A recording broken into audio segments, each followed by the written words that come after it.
Welcome, everyone. It's good to see you again. Welcome to my channel. My name is Joel Chorny. I'm a criminal defense attorney in Tucson, Arizona. And today I want to answer a big question that I get quite often, which is, can I refuse the breathalyzer and the field sobriety tests when I'm pulled over for a DUI? It's a big question. And I want to tackle that today and hopefully give you guys enough information so that if you ever have the misfortune of being the target of a DUI investigation, you know what your rights are and how to conduct yourselves to not make the situation any worse for yourself. Before we get started, I'll give you a disclaimer, which is that I am licensed to practice law only in the state of Arizona. So if you are looking for an attorney to help you with your matter and your matter is not in Arizona, you're looking for an attorney who is not me. These videos are meant to be informative, educational, but they're not meant to provide legal advice, and they are most certainly not meant to create an attorney-client relationship. So if you have questions or you want me to help you with your matter, you are free to call the number that is here on the screen, and we can have a conversation about that. But this video alone, watching this video, does not create an attorney-client relationship between us. All that being said, let's dive right in. So people ask me, Joel, if I get pulled over for DUI, do I have to do the breathalyzer? Do I have to do the field sobriety tests? Let's talk about that. So first of all, the breathalyzer and the field sobriety tests are different things. Okay, there are tests which I don't like calling field sobriety tests because I don't think they actually test sobriety. I prefer to call them roadside agility maneuvers because that's really what they are. But you'll hear law enforcement, prosecutors, even the courts will refer to them as field sobriety tests. So just for the sake of this video, let's say that they're called field sobriety tests. And those include things like the walk and turn test, the one leg stand test, and the horizontal gaze nystagmus test, the HGN. Now, you've seen a lot of these in movies and television, I'm sure, or at least some version of them. The truth is that these so-called tests are meant to be given in a very particular way each time. They are what's called standardized, much the way a burger at McDonald's is standardized. You can get a burger in Akron, Ohio, and you can get a burger at a McDonald's in Tucson, Arizona, and they're going to taste and look the same. That's standardization. That's all it means, that they are standardized. They have to be done the same way every time. You'll also hear the police say that they're validated. Now, validated we can quibble with, but the idea is that at some point studies were done to see if these tests were reliable in determining if a person's blood alcohol content was above the legal limit of 0.08. And part of what I do is argue that those validation tests don't mean what the cops say they mean. But if you ever hear the police say that these are validated and standardized tests, that's what they're referring to. So the idea is that the tests are somewhat decent for figuring out if a person has a blood alcohol content above a 0.08 or not. But here's the reality. Those tests are hard. They are meant to be tricky. They are meant to divide your attention. They're not exactly common sense. And they're not the kind of thing that we have to pass in order to get our driver's license. So there's no way to know if you would ever pass those tests even sober. Now, the cops will pretend like, oh, if you're sober, if you don't have any alcohol in your system, you'll pass these tests with flying colors. And that's simply not true. Back problems can interfere with that. Balance problems can interfere with that. There are other medications that can interfere with that. And frankly, your own nervousness being on the side of the road with a police officer who suspects you of a serious crime can make you fail those tests. So when it comes to the field sobriety test, the one leg stand, the walk and turn, and the HGN, I tell people refuse them. Just say no. Now, you have the power to refuse. You don't necessarily have the right, because the police are still allowed to use your refusal against you. It's not like the right to remain silent, which I discussed in a previous video, where if you exercise that right, they can't use that against you. They're not allowed to comment on the fact that you refuse to answer questions. When it comes to refusing to do field sobriety tests, it's not the same. They actually can tell the jury, oh, they refuse to do the field sobriety tests. But I would rather my clients refuse to do the field sobriety tests so we can then explain that no one passes them. They're not reliable. It was just it's a trick to help the state make their case against. I would much rather make those arguments than have the field sobriety tests come out badly and then try to explain away the results of this crappy test that I don't really believe in anyway. So I tell people, if you are asked to do the walk and turn and the one leg stand and the HGN, refuse. Oftentimes people don't, and they learn to regret that. Some lawyers will tell people that if you know you can pass them, if you know you haven't had anything to drink, go ahead and do them. I think that's bad advice, because there's no way to know if you can pass them unless you've tried before. And I'll tell you, I know how these tests work. I know how they're meant to be done. I have tried to do them. I don't think I've ever actually done it perfectly when I've tried. And I'm talking about being sober.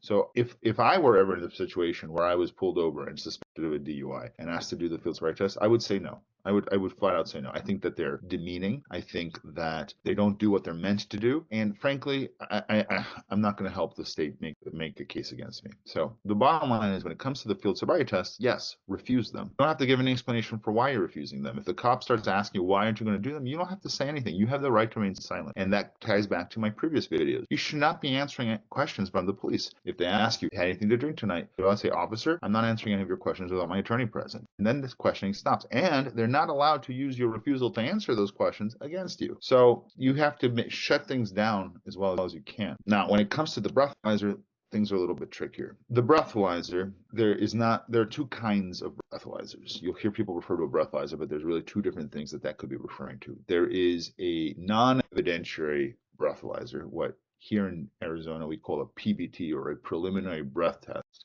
which is usually done with a smaller device that is not validated to provide sufficiently reliable results to use in court. So basically all that preliminary breath test can do is indicate whether or not there's alcohol in the person's system. So police officers will use that to develop probable cause so that they can then make the arrest for DUI. So they might suspect there's alcohol in your system, and then they will use the PBT to verify their suspicion. And if it comes back all zeros, then they're going to think that there are drugs in your system, and they're not going to just let it go. So there's no good answer that the PBT can give you. If it comes back positive, they've got you nailed. If it comes back negative, they're going to keep digging to see if it's drugs in your system. So when it comes to that preliminary breath test, you absolutely can refuse, and I think you should refuse, because at that point they're still trying to develop probable cause, and it's not your job to help them develop probable cause. But then there's the other kind of breathalyzer, which is the evidentiary one, which is usually done with a much more robust device. Here in Arizona, last time I checked, we're still using the Intoxilyzer 8000, which is a rather large unit that goes in the back of a squad car, and those machines are calibrated and validated and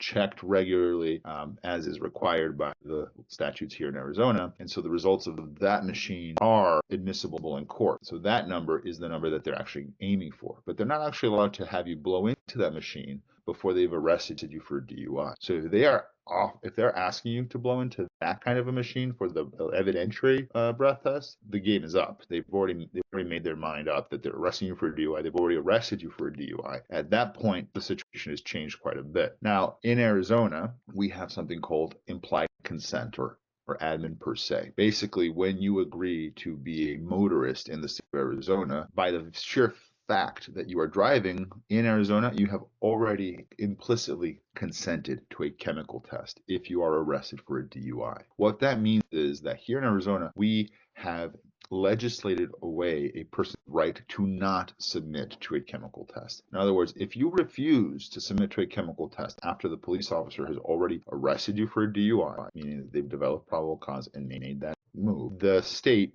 is entitled to seek a warrant to get that chemical test done, either breath or blood. But frankly, if they're getting a warrant, they're going to go with blood. And they're allowed to use your refusal against you at trial. So they can tell the jury, we asked him or her to submit to a chemical test, either the breath or the blood, and they refused. So we went and got a warrant, and then we got the blood that way. And your refusal doesn't look great. So whether or not you are going to refuse to do the evidentiary breath test is a matter of strategy, frankly. The way I see it, if they've already developed probable cause to arrest you for a DUI, they're going to get their warrant. It's going to happen. So you're not going to keep them from getting the sample that they want. It's going to happen one way or the other. But if you have the wherewithal to know that you had very little to drink, or it was a long time ago that you had something to drink, your refusal might delay the draw of your breath or the draw of your blood, and that delay may benefit you in that the results are going to be lower than if you just agreed. They gave you the test right then and there. So there is a strategic call there. Here's the bigger problem. If you refuse to submit to a chemical test, your driving privileges get revoked for a year, and that is pretty standard. So you have to make a call. Would you rather deal with having your license taken from you for a whole year, being prohibited from driving for a year, or do you want to face the consequences of the DUI, where your license will be suspended for 90 days at that point. And so you have to make that call. The way I see it, not being able to drive for a whole year is a very big consequence. And I would have to be pretty darn sure that my blood results are going to be low enough that I'm going to benefit from my blood results decreasing in the time that it takes them to go get the warrant. But even then, I'm trading that possibility of getting off scot-free on the DUI with a 1-year revocation of my license. So it's a tough call. The way I see it is, if they have already made the determination to arrest you for a DUI, you probably should submit to the test to spare yourself the agony of having your license taken from you for 1 year. I mentioned that police can get your breath or your blood. Nowadays, at least in my local jurisdictions, so I'm talking Tucson, Marana, Oro Valley, unincorporated Pima County, I have not been seeing a whole lot of breath DUIs lately. I think that our law enforcement agencies have moved away from breath and they've embraced blood as the chemical test that they want to do. A lot of people don't realize that, at least here in Arizona, and I'm pretty sure this is true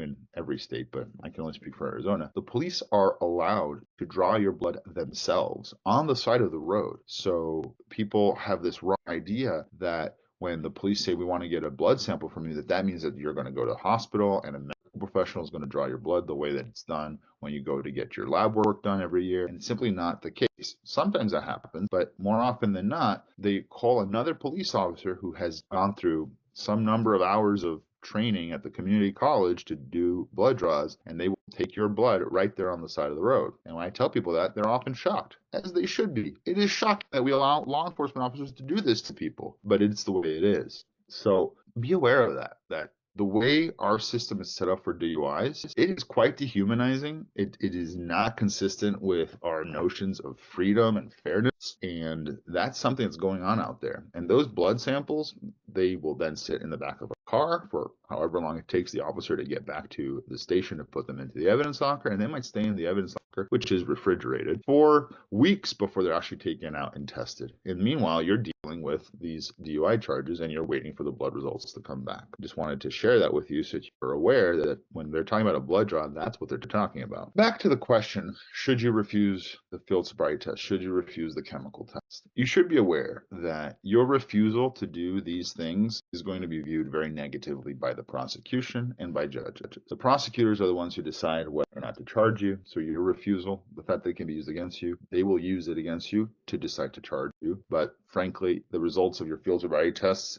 and your chemical tests are probably not going to be great anyway. And so the decision charge is going to happen. That's a wash. And the judges are also not going to appreciate it. They're going to think less of you for refusing. And that's something that would really only come into play come sentencing time, which is not a foregone conclusion if you have protected your interests by not giving the police more ways of convicting you than they would otherwise have. So even though prosecutors and judges don't like it, I still think it's a worthwhile thing to refuse to do the field sobriety test and to not do the non-evidentiary preliminary breath test for those reasons. Also, you need to know that you have the right to consult with an attorney in a DUI stop. You should demand to speak with an attorney immediately. And then the police, they have to give you that ability, have to give you that access to a lawyer as soon as it's practicable. They cannot, they do not have to stop what they're doing in order to let you talk to a lawyer, but they do have to give you access to an attorney as soon as they can without interfering with their investigation. And there have been many cases that get thrown out because the police did not protect the suspect's right to counsel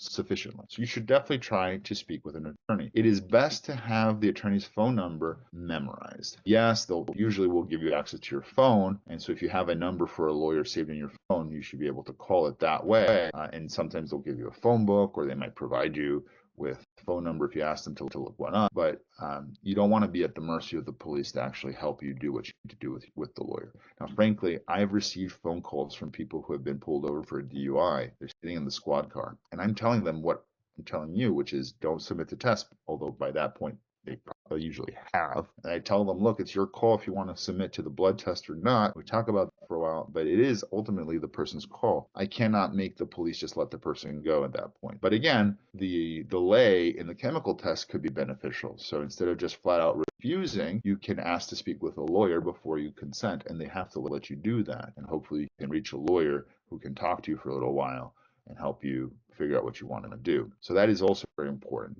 You refuse the field sobriety tests, you refuse the non-evidentiary preliminary breath test, and you demand to speak with a lawyer immediately. And you do not answer any other questions. I'll probably make another video about some of these questions that the police ask you in a DUI investigation and how tricky they are, so that you understand that there is really no benefit in answering those questions, but that's for a video for another day. For today, I want to encourage you to share this video with anyone that you think could benefit from it. I hope that you found it interesting. Please leave me any comments that you have. If you have any other questions or concerns, I'd love to see what they are and address them. Subscribe to my channel. Click the bell so that you find out when I post new content, and tune in for more useful information about the criminal system and legal matters. And thanks so much for watching. I look forward to seeing you on the next one.